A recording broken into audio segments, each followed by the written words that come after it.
Bon, alors ce soir, naturellement, on va vous parler des compteurs intelligents. Mais avant de vous parler des compteurs intelligents, on va vous parler un petit peu du phénomène de l'électropollution.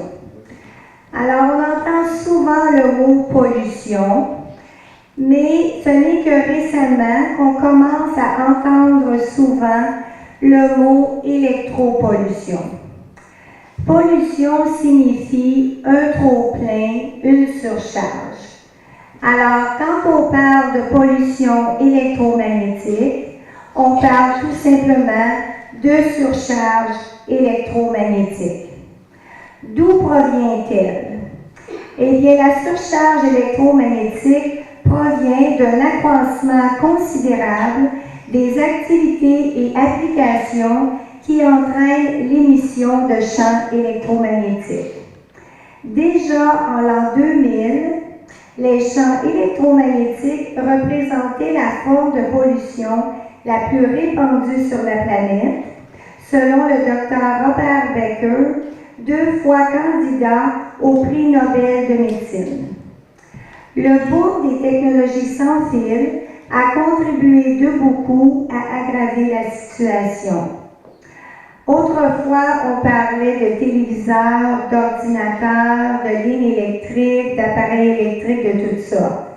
Maintenant, à tout cela, on ajoute les téléphones cellulaires, les téléphones intelligents, les tablettes numériques, les routeurs de maison, récemment les téléviseurs sans fil et tout le reste, dont l'usage constant signifie la multiplication de tours de transmission cellulaire et d'antennes relais. Toutes ces ondes électromagnétiques artificielles pourraient se comparer à une toile d'araignée tissée autour de l'être humain qui perturbe et pollue son environnement et qui constitue un grave danger pour sa santé. Le Dr Andrew Wieckowski, président de l'Association planétaire pour l'assainissement de l'énergie, déclare qu'en raison de la simple commercialisation des technologies sans fil, plusieurs individus risquent de subir des dommages corporels irréversibles. L'arrivée des compteurs intelligents en est malheureusement un très bon exemple. Le 5 octobre 2012, la Régie de l'énergie autorisait Hydro-Québec à procéder au déploiement des compteurs intelligents dans ce qu'ils appelaient la phase 1. J'aimerais ici ouvrir une parenthèse sur cette phase 1, parce que si ce n'avait pas été d'un changement de plan, on ne serait pas ici ce soir. À l'origine, la phase 1 devait s'arrêter à la région de Saint-Jérôme.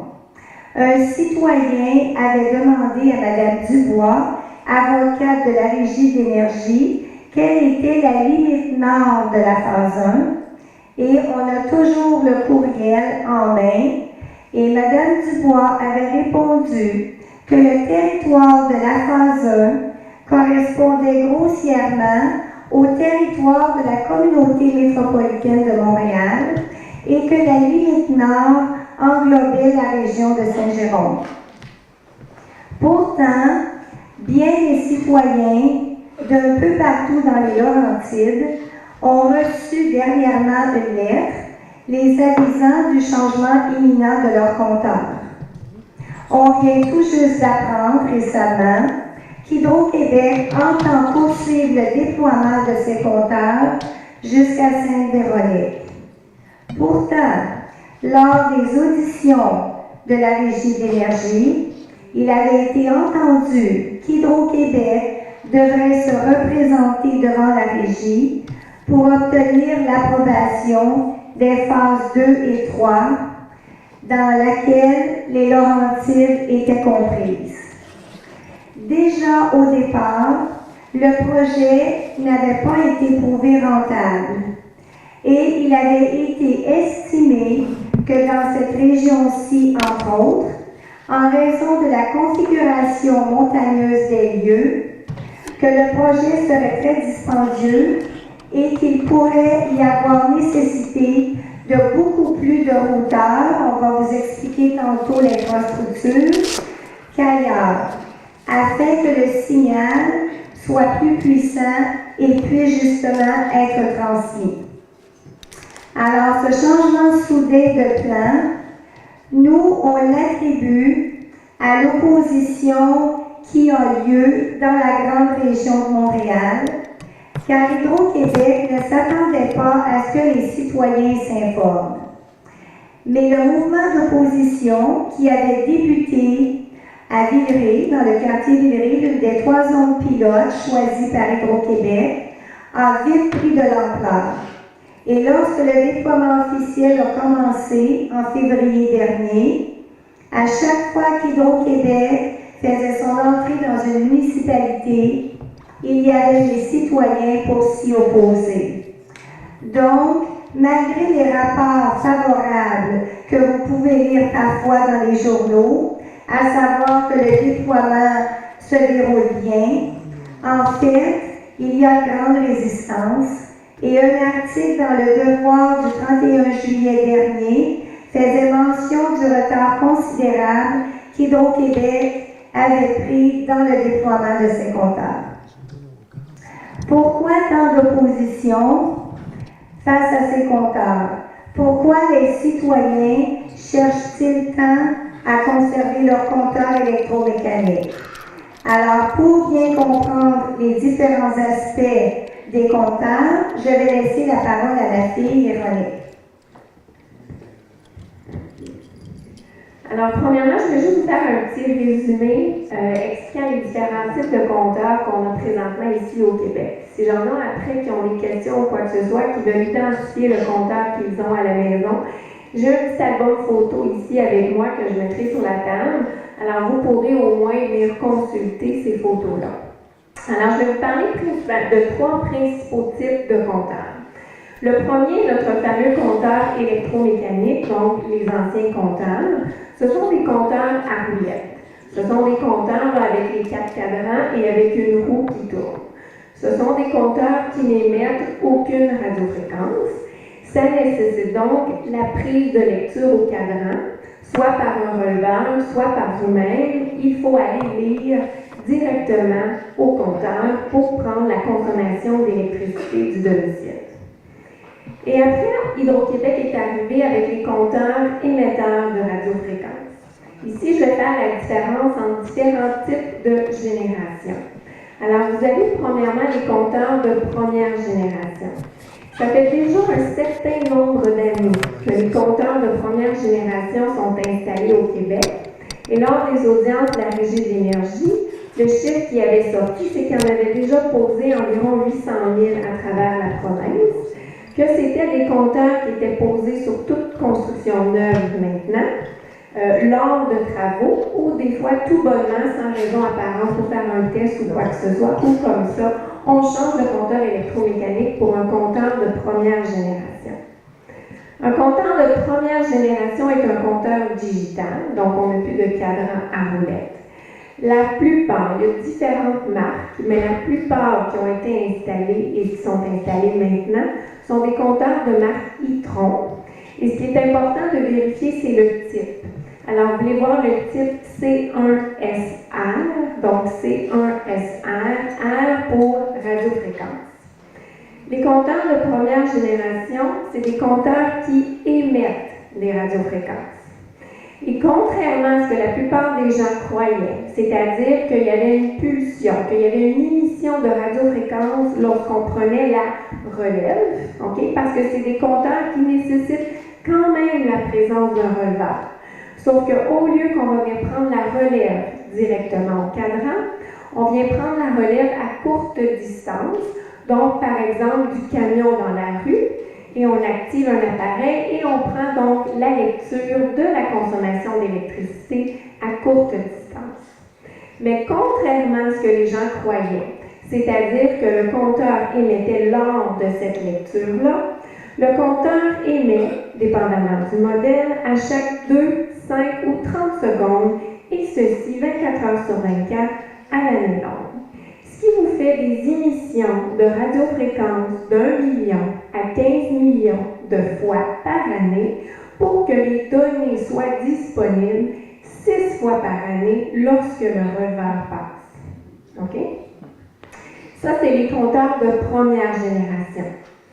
Là, on arrive maintenant avec les compteurs de deuxième génération ou de nouvelle génération, les compteurs intelligents, les compteurs pour lesquels vous avez reçu, certains d'entre vous, votre avis, comme quoi que votre compteur va être changé pour un compteur de nouvelle génération.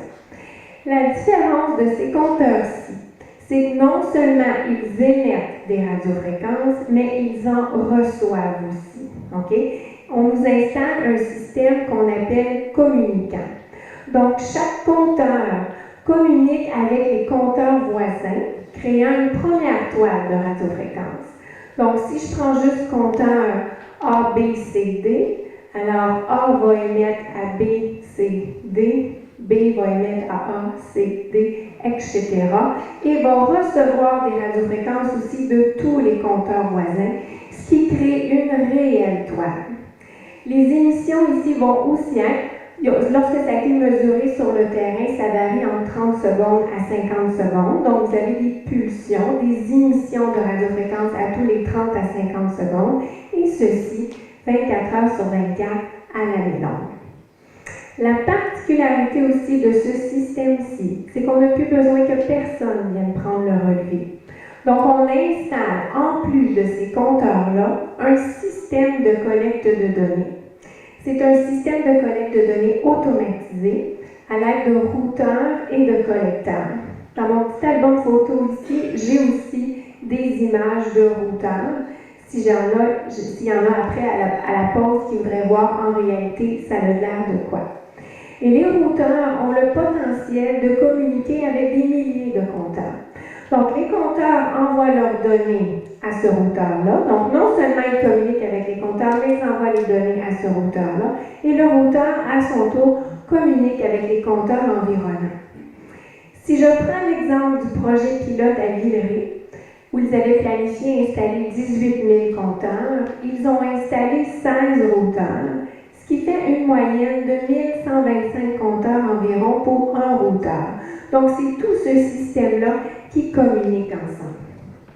C'est un système dynamique. Donc, dépendamment où vous êtes placé dans le système, vous pouvez être plus ou moins exposé. Plus vous êtes proche du routeur, plus la charge va être élevée parce que vous allez subir la concentration de toutes les données de toutes les ondes, plus la puissance de ce fameux routeur-là qui est là proche de vous.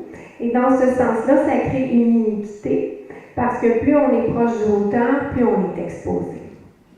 Si je prends un exemple en Californie, pourquoi je cite l'exemple de la Californie, c'est parce que c'est le même modèle qu'ils installent ici.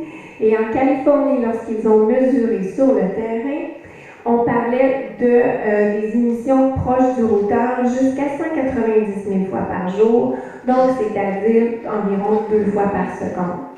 Ici, ce qui a été mesuré sur le terrain pour un compteur, ça allait jusqu'à 2880 fois par jour pour un seul compteur, et ça, c'est sans tenir compte proche du routeur ou quoi que ce soit.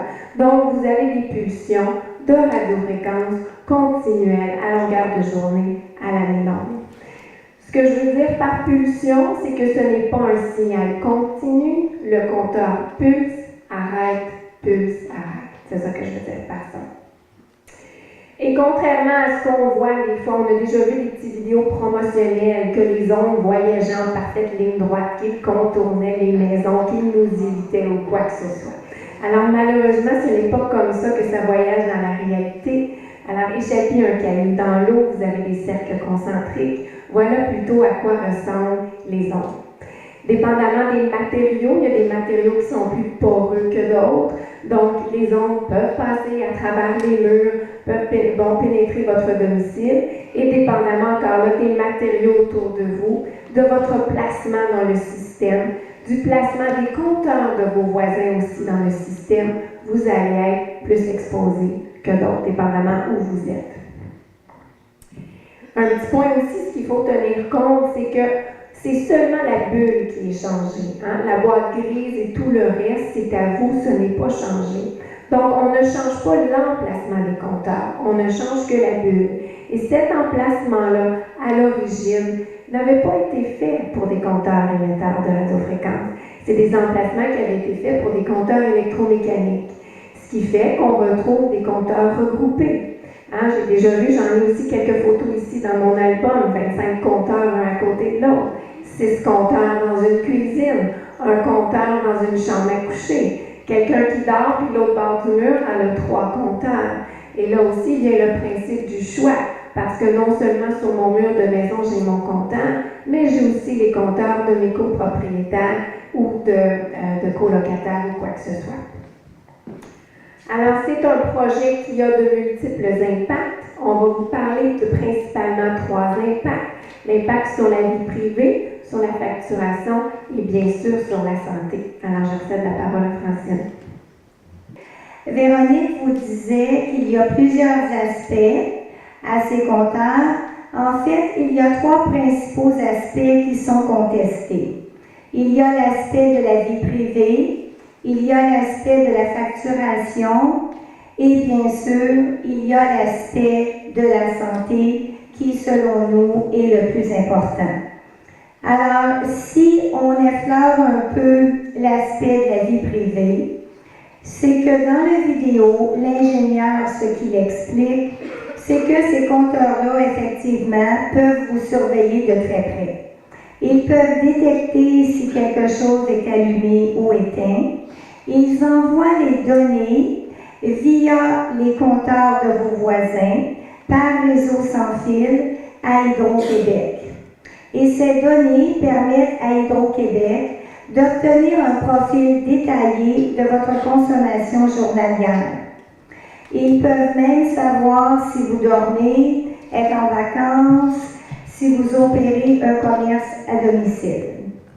Ce qu'il faut savoir aussi, c'est qu'à l'intérieur de ces compteurs, il y a une deuxième antenne qui est inactivée pour le moment, qu'on appelle l'antenne Zigbee. Alors, à quoi servirait cette antenne?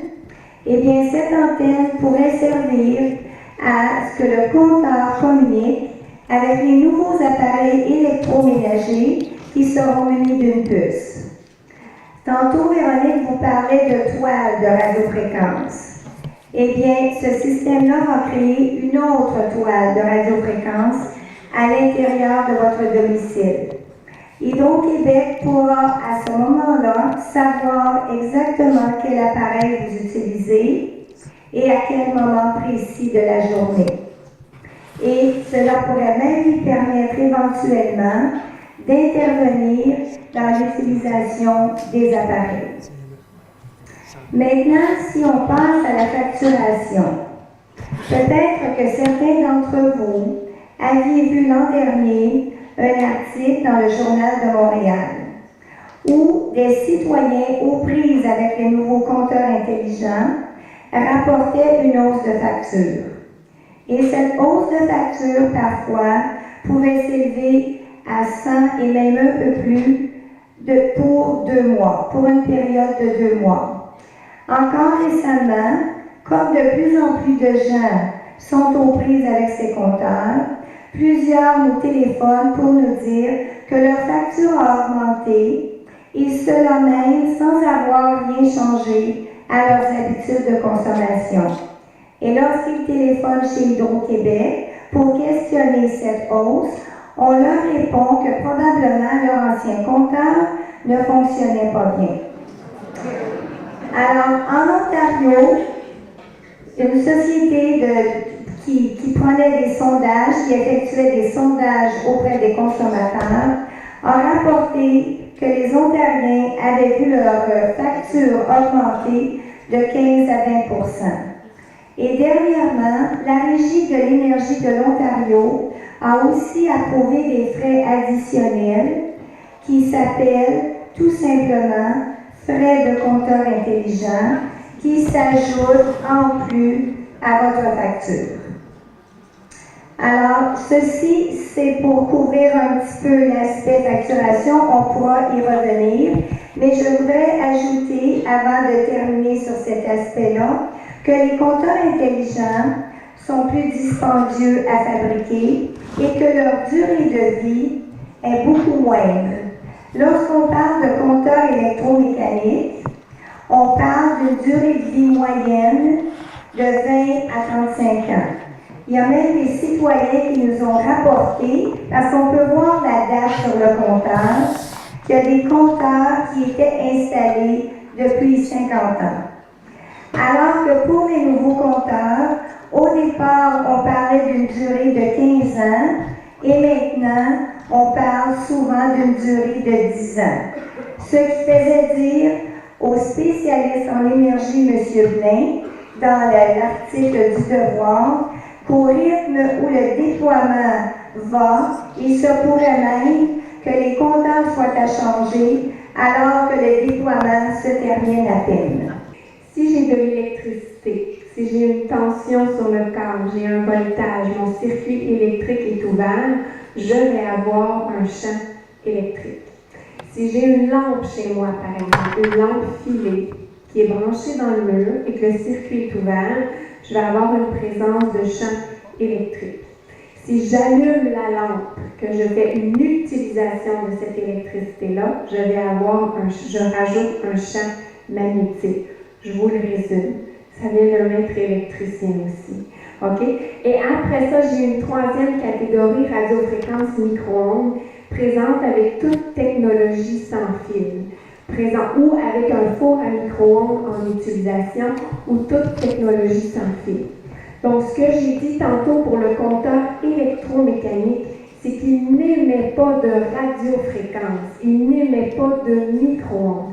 Il n'utilise pas une technologie sans fil versus les autres compteurs utilisent un réseau sans fil et donc émettent des micro-ondes et des radiofréquences. Depuis l'installation de ces compteurs, ici comme partout ailleurs dans le monde, plusieurs citoyens rapportent éprouver des symptômes. Et ces symptômes, les premiers symptômes qui se produisent, sont tous les mêmes. Alors, on parle d'insomnie, d'acouphènes, de palpitations cardiaques, de nausées, parfois même de vomissements et de maux de tête. Il y a des gens qui réagissent très rapidement. On a commencé à distribuer un questionnaire, justement, afin d'avoir le pouls de la population, afin de tracer un portrait de ce qui se passe réellement après l'installation des compteurs. Et on a commencé à regarder les questionnaires et c'est assez saisissant. Il y a des gens qui, seulement après une semaine, encerclent déjà 3 à 4 symptômes. Il y a des gens qui vont réagir plus tard et il y a des gens qui ne réagiront pas. Mais plusieurs se sentent incommodés et certains très sérieusement. Alors, quand on regarde tout ça, vous vous demandez probablement comment se fait-il qu'avec tous ces enjeux, Hydro-Québec et la Régie de l'énergie puissent justifier l'installation de ces compteurs. Alors, je vais laisser Véronique vous parler un petit peu des tableaux que vous avez probablement tous reçus dans votre courrier avec la lettre vous annonçant le changement du compteur. Et puis, si jamais on a la présentation, mais on pourra vous montrer un petit peu de quoi il s'agit. Alors, premièrement, moi, je vais vous lire la justification de la Régie de l'énergie. Donc, comment la Régie de l'énergie a justifié sa décision en ce qui concernait l'impact des radiofréquences sur la santé. La preuve est que les radiofréquences émises par les compteurs de nouvelle génération ont une densité de puissance de 50 microwatts par mètre carré à 1 mètre de distance et que l'intensité de ces radiofréquences respecte les normes de Santé Canada actuellement en vigueur. Alors, je vais vous demander ici de retenir deux choses, donc de retenir la densité de puissance de 50 microwatts par mètre carré, on va retenir le 50, et l'autre chose, que ces compteurs-là respectent donc les normes de Santé Canada. Alors, premièrement, je vais vous donner une petite explication sur ce 50-là.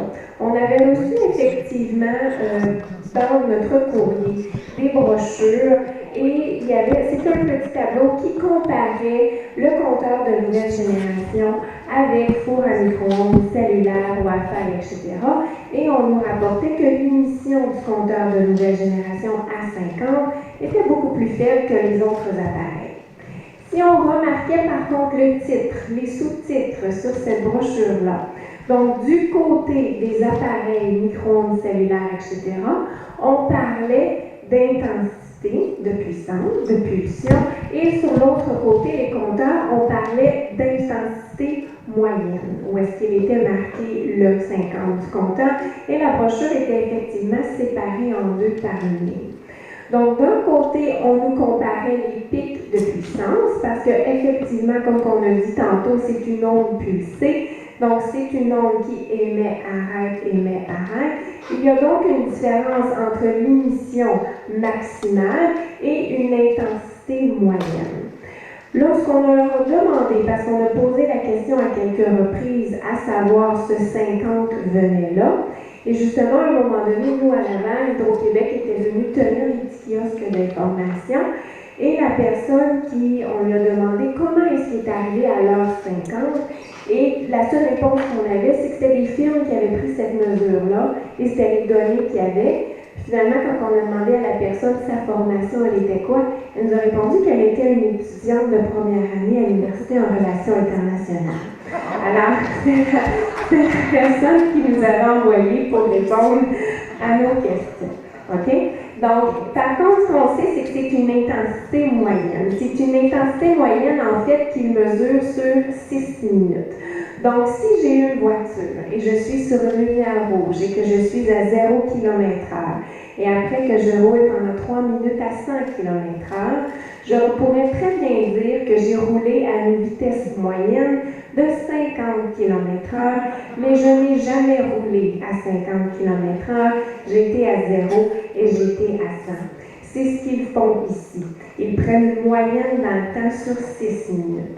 Lorsque ça a été mesuré sur le terrain, les rapports qui ont été présentés à la Régie de l'énergie, on a parlé des pics de puissance qui allaient jusqu'à 49 000, et lorsqu'un ingénieur avait la salle prix des mesures, il a mesuré des pics de puissance à 65 000. Et lorsqu'on compare avec un rapport, avec les chiffres de la compagnie californienne qui installe le même type de compteur, la compagnie californienne, elle, a publié ses chiffres et elle a publié qu'un seul compteur émettait à 1 mètre de distance, non pas 50, mais 65 000. Donc, on ne parle vraiment pas de la même chose, OK? Vous ne sentirez pas la puissance, l'intensité moyenne sur 6 minutes. Vous allez sentir la pulsion 24 heures sur 24 à l'année longue. On appelle ça le code de sécurité 6. C'est un code qui tient compte seulement des effets thermiques. C'est un code à la base qui avait été fait pour les soldats. Et si on lit le code, il est clairement indiqué que c'est un code qui s'applique pour les bases fédérales, pour les travailleurs et les visiteurs sur les bases fédérales, et que les autres instances peuvent le suivre. Donc, c'est une recommandation. Et il avait été pourquoi le code d'où il vient, l'effet thermique que je vous parle, c'est donc s'il n'avait pas d'effet de chaleur, d'effet thermique, donc s'il n'y avait pas d'effet de brûlement, donc si vous ne brûlez pas à l'intérieur de 6 minutes, à ce moment-là, c'est correct. OK? Et donc, ça vient de là. Et ce qu'il faut savoir, c'est que le code n'a jamais évolué. On n'a jamais au Canada tenu compte des effets biologiques. OK? Encore là, je me répète, il tient compte seulement des effets de chaleur. Si on tient compte des effets biologiques, si on regarde le principe de précaution, on ne parle plus du tout des mêmes chiffres. En Europe, la résolution de Salzbourg, une des dernières résolutions, qui parle justement du principe de précaution, on parle de 100 microwatts par mètre carré à l'intérieur du domicile et de 1000 à l'extérieur du domicile. Le code 6 va vous permettre une exposition de 2 à 10 millions de microwatts par mètre carré. Okay? On ne parle vraiment pas de la même chose. Et dernièrement, cette année, il y a eu un procès en cours. C'était par rapport à une tour à cellulaire. Mais Santé Canada a envoyé son expert et l'expert a déclaré en Cour suprême du Québec à Châteauguay, comme quoi, pour le cas de Châteauguay, comme quoi qu'effectivement le Code 6 ne tenait compte seulement des effets thermiques, qu'il ne tenait pas compte des effets biologiques. La dernière fois que le code a été revisé, c'est en 2009. Ça veut donc dire qu'il ne tient pas aucunement compte des études faites depuis 2009. Il est même allé jusque dire que les études qui allaient à l'encontre de leur dire, mais dans les dernières années, ils avaient tout simplement mis de côté. Alors, quand on parle de symptômes à long terme, les experts parlent d'autisme, de cancer, de maladies neurologiques et d'électrosensibilité. Alors, comme je disais tantôt, je vais laisser M. Fauteux vous parler des découvertes scientifiques, mais avant de terminer, je voudrais juste vous toucher un petit mot sur l'électrosensibilité. Alors, qu'est-ce que l'électrosensibilité? Eh bien, on pourrait définir cette condition comme une allergie aux champs électromagnétiques. Et malheureusement, en raison de la surexposition constante, de plus en plus de gens deviennent électrosensibles. Il y a 2 semaines, à Ottawa, lors d'une conférence de presse à laquelle ma fille a participé, le Dr. Blank de l'Université Columbia expliquait que l'électrosensibilité est un phénomène qui est en train de devenir tout simplement hors de contrôle en raison du très grand nombre d'appareils qu'on introduit dans notre environnement et qui nous affectent d'une façon contraire à notre nature. Alors, ma fille peut peut-être vous dire 2 petits mots car elle est électrosensible. Et puis ensuite, je vais vous raconter 1 ou 2 cas très brièvement et M. Fauteux va vous expliquer le reste. Alors, on me demande souvent donc, comment est-ce que je peux croire à l'électrosensibilité. Donc, c'est simple, en fait, c'est que je l'ai vécu et je le vis toujours. Alors, en fait, moi, ce qui est arrivé, c'est que j'ai subi un empoisonnement sévère aux pesticides il y a quelques années, il y a un certain nombre d'années. Et suite à ça, j'ai développé des allergies en série. Donc, suite à un empoisonnement chimique, les premières allergies furent des allergies, bien sûr, à tout ce qui était produits chimiques, parfums, assouplisseurs, etc. Je suis allée chercher un diagnostic, donc on m'a diagnostiqué hypersensible aux produits chimiques. Et environ 1 an plus tard, ma condition s'est détériorée et je suis devenue électrosensible. J'ai commencé premièrement à réagir au four à micro-ondes et au cellulaire. On ne pense jamais que ça peut nous arriver à nous. Moi, pourtant, j'avais déjà eu un empoisonnement. J'étais déjà hypersensible chimique. J'utilisais tout de même un cellulaire à ce moment-là. Au départ, je n'avais pas des symptômes, mais après un certain temps, j'ai aussi commencé à réagir donc four à micro-ondes cellulaire. Les symptômes étaient toujours les mêmes. Maux de tête, choc électrique dans la tête, douleur, pression dans les yeux. Les symptômes commençaient avec l'utilisation de l'appareil et se terminaient lorsque j'arrêtais d'utiliser cellulaire ou four à micro-ondes. Dans mon cas, malheureusement, ce fut facile à conclure, facile à prouver, puisque ça a évolué très rapidement. Donc, il fut un temps où on ouvrait tout simplement un cellulaire en ma présence et je paralysais les jambes à l'intérieur de 2 minutes. Je rentrais en convulsion, vaisseau sanguin qui éclatait dans mes yeux se remplissaient de sang. C'était toujours encore là les mêmes symptômes, c'était des symptômes très physiques reliés avec l'usage des appareils. J'ai dû vivre isolée avec ma mère dans un logement pendant un certain temps, même pas de frigidaire, donc glacière sur le balcon et souvent même pas d'électricité et pas de chauffage. J'ai dû travailler excessivement fort, j'ai eu de l'aide pour me remettre. Ça aussi, c'est un point aussi qui confirme dans le sens où on l'a diagnostiqué comme une électrosensibilité, on l'a traité comme une électrosensibilité et j'ai réussi à prendre du mieux. Si le diagnostic, si l'hypothèse de base n'avait été pas la bonne, je n'aurais pas nécessairement réussi à prendre du mieux comme ça. J'ai réussi à redevenir productive et fonctionnelle. C'est sûr que je dois prendre encore aujourd'hui certaines précautions, donc, mais c'était jusqu'à très récemment mon choix. Donc, un environnement où la charge électromagnétique était la plus basse possible, bien sûr, aucune technologie sans fil, ma maison, la maison de mes parents, mon bureau. Mais malheureusement, dernièrement, je suis une professionnelle de la santé. J'offrais des soins à domicile chez les gens. Les clients fermaient leur cellulaire pour moi, fermaient le Wi-Fi si jamais j'allais à la maison, quoi que ce soit. Et dernièrement, en raison des compteurs intelligents, j'ai dû annoncer à tous mes clients que je traitais à domicile que je ne pouvais plus les traiter. Alors, je dois éviter certains endroits et les gens qui avaient besoin de certains de soins, non seulement moi, ça me fait une perte de clientèle, mais eux, ils ont perdu leur professionnel de la santé. Et ça, c'est une réalité que je vis maintenant là, à tous les jours. J'ai reçu ma lettre. Donc, j'ai reçu ma lettre chez moi. Et si jamais les compteurs sont installés dans mon quartier, si j'ai un routeur à côté de ma maison, si la charge devient trop élevée, malheureusement, j'ai aucune idée ce qui s'en vient pour moi. Malheureusement, c'est réel. Et depuis qu'on fait ça, depuis qu'on parle, on reçoit des témoignages comme ça à tous les semaines. C'est que probablement dans votre lettre, vous avez dû vous rendre compte qu'Hydro-Québec vous offrait deux options. Soit celle de conserver votre compteur, c'est-à-dire celle de prendre le compteur intelligent ou de payer pour leur option de retrait. Alors, leur option de retrait ne signifie pas que vous pouvez garder votre compteur actuel. L'option de retrait signifie qu'Hydro-Québec va vous installer un nouveau compteur qu'ils appellent non communicant.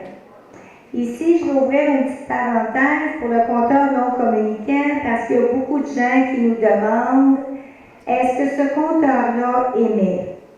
Alors, nous, depuis qu'on lutte contre les compteurs intelligents, on a essayé à plusieurs reprises, souvent par l'entremise de députés, d'avoir une confirmation écrite à l'effet que le compteur non communicant n'émettrait aucune radiofréquence et ce, en aucun temps.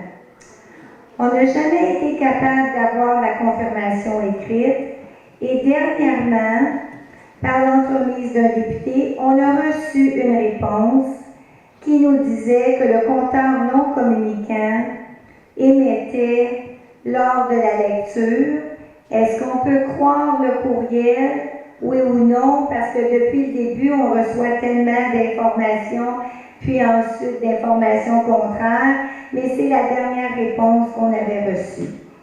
Alors, c'est sûr que ce compteur-là est beaucoup moins nocif que le compteur intelligent et aussi que le compteur de première génération. Cependant, vous devez payer des frais d'installation, puis des frais de lecture. Lorsqu'Hydro-Québec vous parle du 30 jours, il faut faire attention. Les gens s'imaginent qu'ils ont seulement 30 jours pour répondre. En fait, le 30 jours, c'est seulement au niveau des frais que le 30 jours a une importance. C'est que si vous décidez de prendre l'option de retrait et que vous répondez à l'intérieur du 30 jours, les frais d'installation se chiffreront à 98 $. Si vous répondez après le 30 jours, les frais d'installation seront alors de 137 $. À ces frais d'installation, on ajoute les frais de lecture de 17 $ par mois. Nous, en tant que groupe qui refusons les compteurs, nous conseillons aux gens, en fait, de refuser le projet dans son ensemble. On refuse le projet dans son ensemble parce que tout d'abord, le compteur intelligent, comme vous l'avez entendu tantôt, eh bien, il comporte plusieurs dangers. Et aussi le fait de devoir payer pour protéger notre santé, ça nous paraît une aberration. On nous dit faites de l'exercice, mangez mieux, essayez de faire de la prévention. Puis là, on vient chez nous installer un appareil qui va nous irradier. Et pourquoi aussi on rejette le projet dans son ensemble, c'est que cette fameuse option de retrait-là, en fait, elle n'est pas valable dans de nombreuses situations. Tantôt, je vous parlais du routard à côté de ma maison. Même si j'avais opté de payer pour l'option de retrait, ça n'aurait absolument rien changé avec un routeur à côté de ma maison. Alors, ce qu'on a fait au tout début, c'est qu'on a consulté un avocat et on a préparé des formulaires. Le formulaire qu'on utilise le plus souvent, on l'appelle un avis de non-consentement. Et on prend bien soin de préciser en haut de la lettre qu'il ne s'agit pas de l'acceptation de l'option de retrait. Parce que pour Hydro-Québec, vous avez seulement 2 options et vous n'avez pas d'autre choix. Cependant, pour vous encourager, depuis le début de toute cette histoire-là, il y a des milliers de citoyens dans toutes les municipalités touchées qui ont refusé le projet dans son ensemble. Simplement, à Villeray, au tout début, sur 18 000 résidents, 6 000 résidents, soit le tiers, ont refusé de se voir imposer ces compteurs.